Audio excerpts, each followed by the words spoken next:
داداش اینو برای من حساب می‌کنی؟ قابل نداره. همه شما هم مرسی. رمز یا زهرا. یا زهرا، حاجی رخصت، یا علی.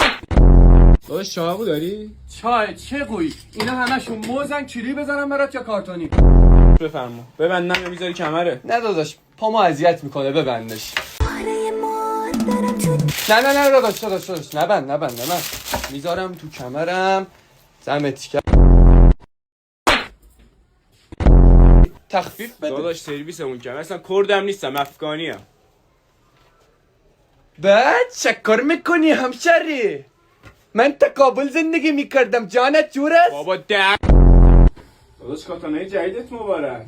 پشمام، از کجا فهمیدی؟ این چه حرفیه؟ من خیلی ریز بینم. ببین بین خودمون باشه، نمیخوام کسی بفهمه.